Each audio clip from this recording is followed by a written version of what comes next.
Hello, ladies and gentlemen. My name is Frank Plunkett. I'm going to be your instructor for CJS224, the Juvenile Court System. Hopefully you've had some opportunity to look through the course. If not, please do. Our class starts on Monday at 5:30. Also, you'll note in the course, I do ask that if you're going to be using the Peirce Flex or Peirce Fit option, that you will let me know if you're not coming to class, just because, you know, it's nice to know. We have 7 people, I believe, on the roster right now, so it's nice to know if 7 people are going to show up, if 5 people are going to show up, 2 people, or if nobody's going to show up, because although I still have to be there, you know, it's nice to know that I'm not waiting for anybody.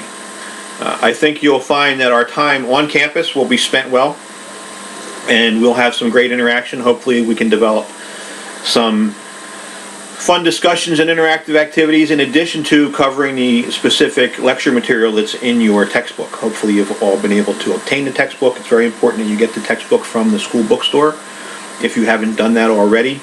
That information also is in the course syllabus to tell you exactly which book that you need.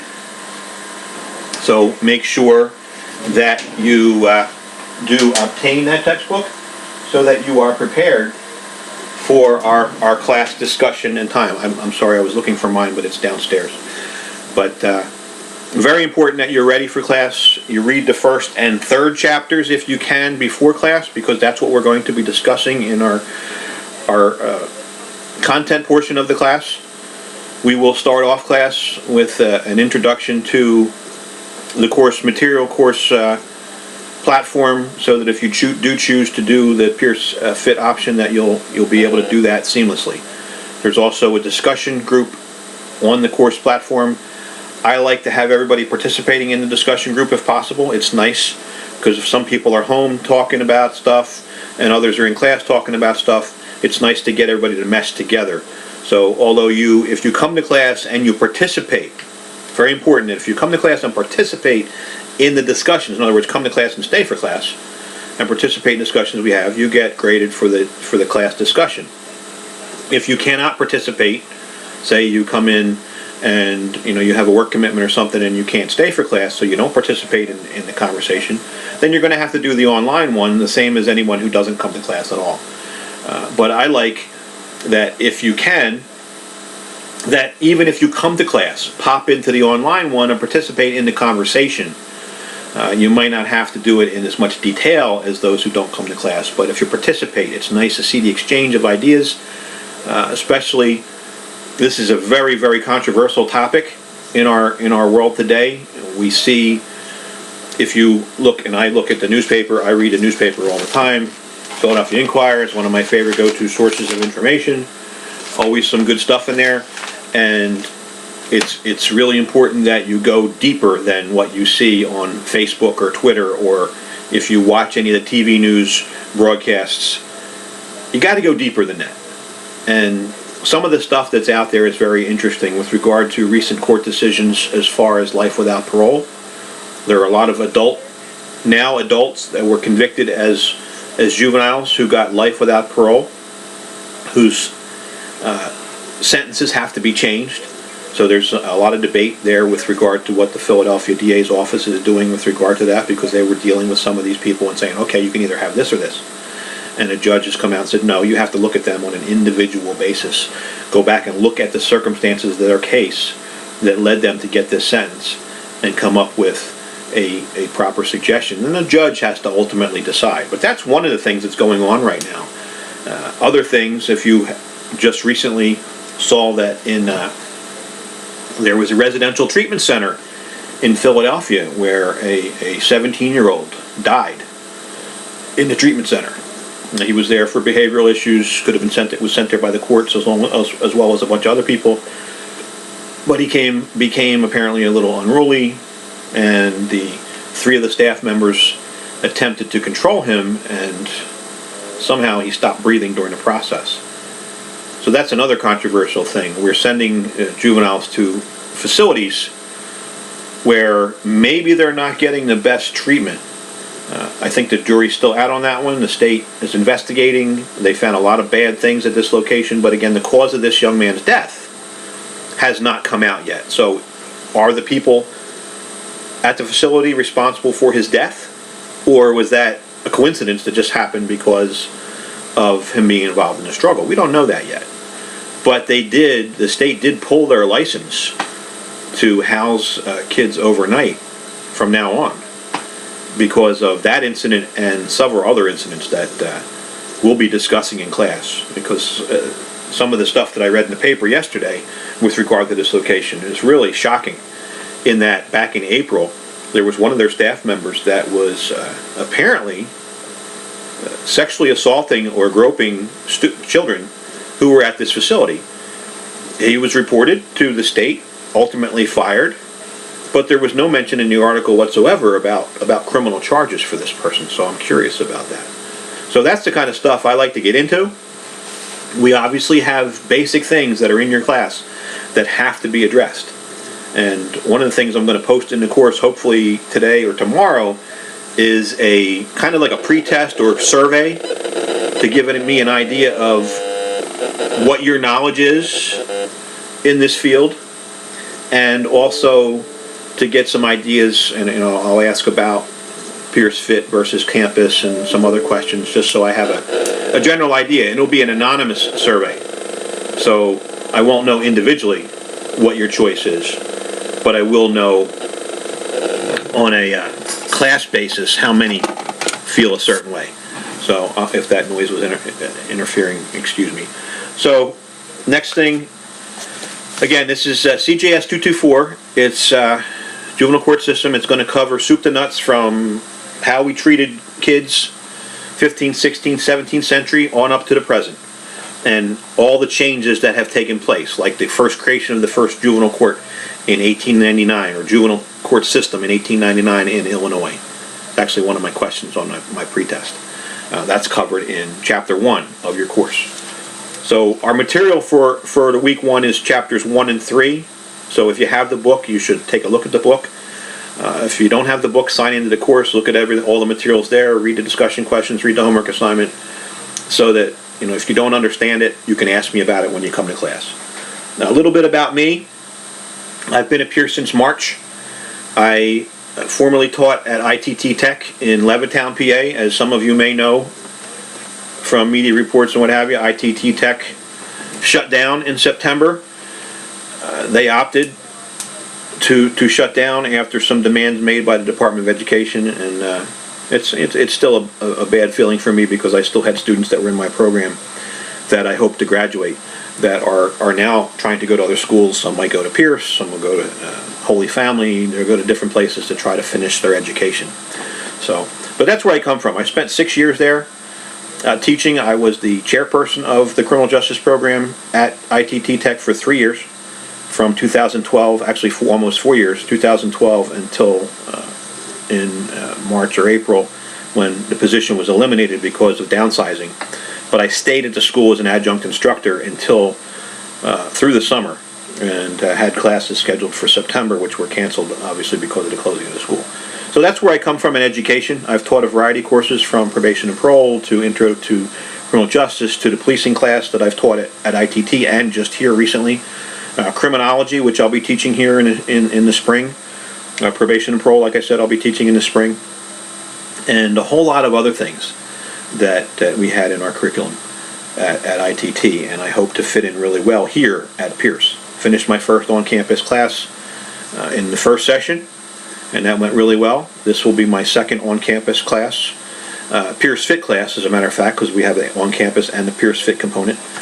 Know that one of the very important things about Peirce Fit, if you haven't done a Peirce Fit class yet, is that you get to decide, and pretty much on a daily basis, you get to decide whether you want to come to school and see my pretty face up close and interact with people, real people in a room, or you want to interact with your computer at home and interact with us through the discussion group and submitting your assignments. Of course, your assignments get submitted online anyway, but the discussion group, if you don't come to class, you have a significant discussion group requirement to participate in. There's 2 discussion questions that have to be done online. And like I said, I'd like everybody to participate to some degree so that we have some feedback with each other.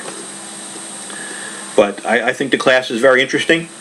In other classes that I've taught over the years, there's been a juvenile component in each one, and this is the first time where I really get to put it all together and go through the entire thing.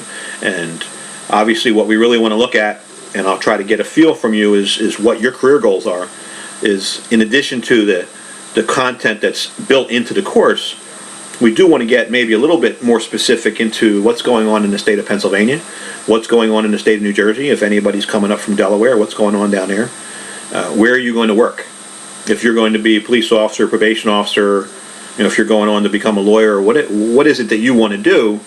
How will this course, or how can this course impact your future? And I want to make sure that we do the best that we can to help each of you reach your goals going forward. If you don't have a plan as far as what you're going to do, we're going to do our best to make sure that you have a really good knowledge of how the juvenile system works and how juveniles are treated in our criminal justice system in our country and in our local area. So, again, about me, I was getting there. ITT for 6 years. Prior to that, I was a law enforcement officer. I worked in the state of New Jersey in a place called Mount Laurel, New Jersey, which is a 25 square mile town. The highest number of cops we had at any one time was 85, I believe it was. It's about 70 something right now. So I retired from there in 2009 and got my first job teaching just a few months later in 2010. 25 years of service in law enforcement, so I have that background and a lot of experience, a lot of contacts in the field. Still active because of my teaching in various police organizations like the FOP, the International Association of Chiefs of Police, American Criminal Justice Association, Academy of Criminal Justice Sciences, a lot of different organizations that keep me focused. Plus, as I said, from reading the newspaper to taking online courses to reading books and doing a variety of different things, I am a lifelong learner. I think that's very important. You don't just read your textbook and think that you're done with it. Go beyond. It's very important that you go beyond. Your homework assignments are going to require a little bit of research. Your project for this class is going to require a little bit of research because you're going to have to create your own juvenile justice system to some degree, or juvenile justice facility. So you got to go outside the little bit that's given to you in the textbook. I am a strong believer of that, and I read all kinds of stuff. My focus right now, outside of the criminal justice system, is reading about George Washington and his spy network. I don't know if anybody knows about his spy network, but George Washington had a network of spies that spied on the British to try to find out what was going on so that they could properly conduct the war. Every government has spies. Well, I just finished watching a Netflix series called Turn, Washington Spies, and I watched the first 2 episodes on Netflix.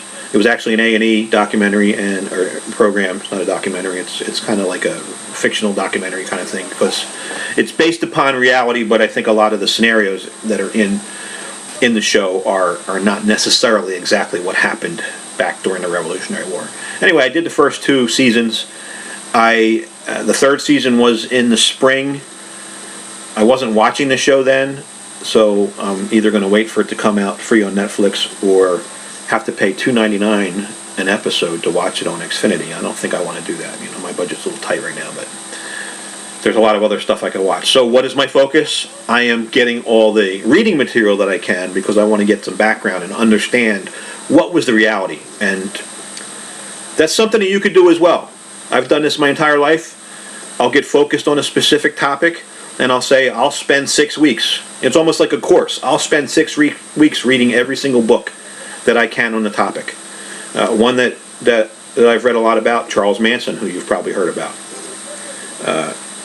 O.J. Simpson, and the murder of Nicole Brown Simpson, and the trial and all that stuff. That was something that went on during my time as a police officer. So I read 10 different books on that. It's called a deep dive, basically. You do it. So the point being is lifelong learning, very important. Get as much as you can out of the course, but go beyond and get as much as you can for yourself. All right? What else about me? You got my career interests, my education. I went to LaSalle College, which is now LaSalle University in Germantown in Philadelphia. I got my bachelor's degree in criminal justice. Then after that, A couple years after that, became a police officer after working some other jobs. And while I was a police officer, I got a master's degree in teaching. So I know a lot about the tools and techniques and tricks that are needed to teach in the classroom. Plus, again, I spent the last 6 or 7 years actually doing it. And while I was a police officer, I served as an instructor in a variety of other capacities as well. So I do have a pretty good background there. And then I got my master's in criminal justice, which of course allows me then to teach in places like Peirce and other schools. I would like to go at some point and get a doctorate when the budget and my wife allows. I do have a child of our own in college right now at Rowan University, so there's an expense there. As you know, college is not cheap. And although we have a pretty good deal with some grants and whatnot that we got through the college because my kid is very smart and is studying biomedical engineering. How about that? You know, I'm a cop. They're studying biomedical engineering. So I live in South Jersey. I actually grew up in Philadelphia in the Germantown section. That's where I was born. That's where my family's from. The Burnses is my mother's side of family. Cummings from McMahon Street. I grew up on Stockton Road in Philadelphia, if anybody's from that section. My father is from Tacony, Unruh Street across from St. Leo's Church. So, interesting stuff. I found out in the last class that one of my students was right from that same area where my father grew up. So, very interesting. Like I said, going forward, we're going to try to do as much interactive and interesting stuff as we can, and as well as covering the content through lecture. We have, say, 4 hours in class to do that. And each class is supposed to be covering 2 chapters of material in your book. So look at the syllabus, understand how it's laid out. It's not necessarily in consecutive order. Like the first week is chapters 1 and 3. I believe the second week is chapters 2 and 4. And then the next week is like 13 and 14. So look at the syllabus, because you should be reading those chapters preferably before you come to class, because that allows you to better participate in the discussion, so that, you know, I'm not trying to throw everything out there, that you also can be interactive, and that is going to help you learn. The more that you can be interactive in our discussion and talking about these things, reading them, talking about them, hearing me talk about them, doing other types of things like debates and interactive discussions, and maybe if we can get to visit some facilities or what have you, that all depends upon your personal schedules as well. All those things are going to help. If you're somebody who thinks an instructor should stand in front of the class and lecture for 4 hours, one, you're going to be bored to death, because if I were to do that, you're going to fall asleep. I do a very upbeat, interactive lecture. I try to. But there's other things you got to do, because research and education tells us that just a stand-up lecture doesn't work for all students. And it probably doesn't work for any student. You think you do because maybe you're used to that.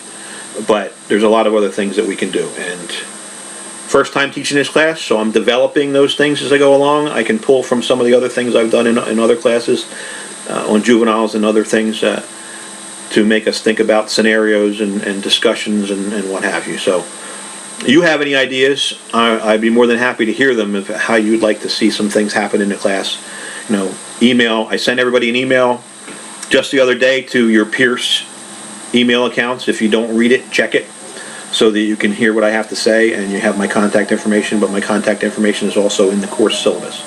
So we're coming up on about 20 minutes. I wanted to keep this probably shorter than it is, but I also want to give you a good introduction and a feel for what we were going to do going forward. So again, if you have any questions, don't hesitate to reach out. My information, email, phone number is posted in the course. The college recommends that you use the private correspondence that's there to reach out, a private Dropbox, whichever one this particular course has set up to reach to me.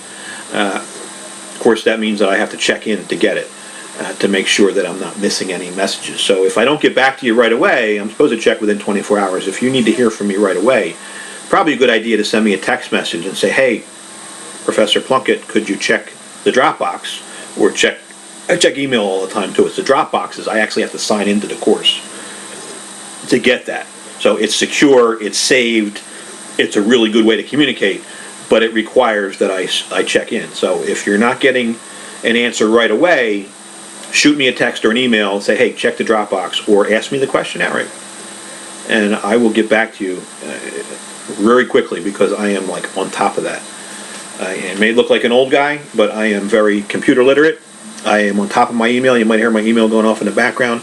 I got my Peirce, my personal. I am at the same time watching one of the presidential candidates making a speech right now. I watched both of them yesterday, so I'm not on either side. And I don't want to get into any political discussions or arguments with anybody.